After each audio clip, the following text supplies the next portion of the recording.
Aya nu nanyakeun masalah Pak Kiai apa hukumnya badal haji. Kedua, untuk siapa aja badal haji tersebut.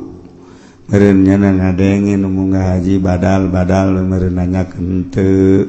Hajo ngabadalan moal. Kana nyaho bae meureun.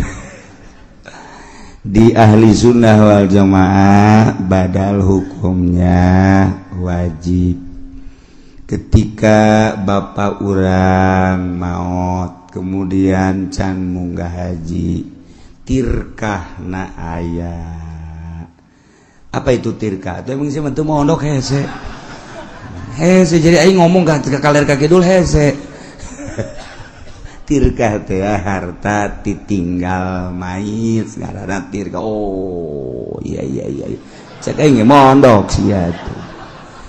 Aya nu di pondok bae teu pinter-pinter sebab horenganan lain mondok di kampung pondok eta mah datang ka monar mal pinter. Nah aya seorang manusia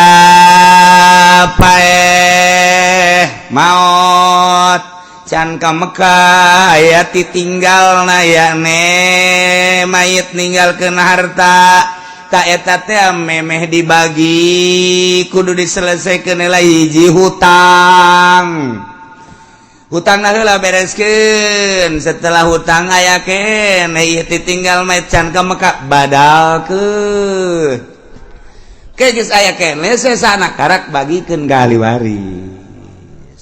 Aya jelema maot teu boga harta encan ka Mekah antepkeun atuh dek kebangga badalan atuh saya tambah geus antep geus bareng haritakeun badal tambah geus.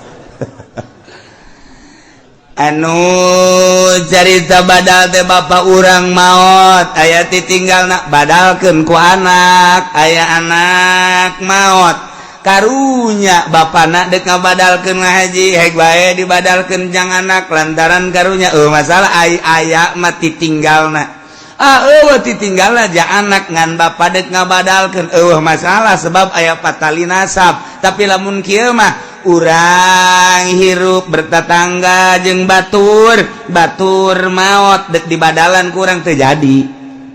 Itu teu puguh teu karu ngabadalan jana naonan atuh. Teu bisa kecuali urang minta izin heula ka keluargana mah enggak. Minta izin ke keluarga nak gitu. Waalaikumsalam. Oh bapak, iya. Ada apa? Bapak kamu meninggal, iya. Kemudian ada hartanya enggak ada. Nah, saya kasihan, minta izin mau saya badalkan. Oh baik amat, iya. Sebab mama kamu buat bapak. Waduh, sama ada udang di balik udang sama tuh. Masya Allah garim. Tinggal kadenge ku pamajikannya na ye. Bapak mah bageurna kos kitu cek gitu. Bageurna teu beres bapak mah. Ayo geura ngabadalan sia kokoprak ye. Jadi pan urang serba salah tah deuk nyieun kahadean teh aya nu ngahalangan bener teu? Deuk nyieun kahadean ieu aturanna urang meunang ganjaran sebab urang ngabadalkeun eta kan bener teu? Nah, lamun urang ngabadalkeun nyana minta izin, masalah geus lantaran aya izin teh keluargana, ganjaranana mun urang di akhirat ka sorga pan pamajikan urang ka bawa. Ye, perang sana. Tapi pan dilarang ku pamajikan urang. Ulah dibadalkeun. Ajeun ku kumaha ge? Ieu mah duit bapak, kajen duit bapak ge. Kunaon sih? Da kunaon? Dedengnya lain deui. Aduh, tak iya soal badal tak. Jadi kesimpulan mah aya hiji jelema maot aya hartana nyana can ke Mekah wajib dibadalkeun heula setelah nyelesaikan hutang. Adapun urang patulah patali jeung batur teu wajib ngabadalkeun. Ieu mah aya seorang ibu nyarita deuk ka Mekah, kemudian can kaburu ka Mekah maot.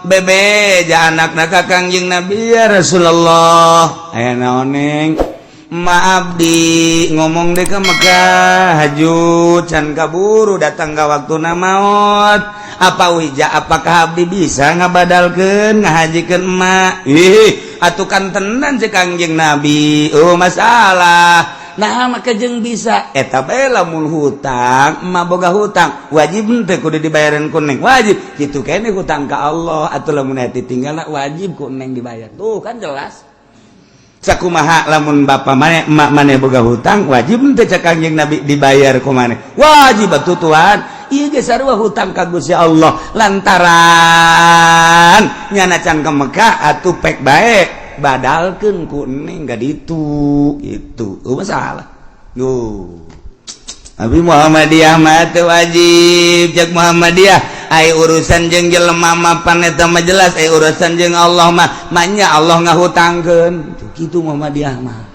geus lah ulah loba omong Muhammadiyah geus lah siapa tuh maca hadis barudanan oh aya cenah macana Bukhari tapi eta Bukhari pan eta hadisna tapi teu dipake ku jana kumaha ngartikeunana meureun oh nu mentak teu boga silsilah cenah mah Bukhari nu boga silsilah mah urang ahli sunnah wal jamaah mentak ngaji Bukhari ngaji Muslim Sunan Nabi Daud Ibnu Majah kudu boga guru engke urang dibere silsilahna nah sanadna urang di saat tuh nyambung ka Imam Bukhari nyambung ka Kangjeng Nabi Muhammad sallallahu alaihi wasallam kos kitulah soal badal wallahu a'lam bissawab.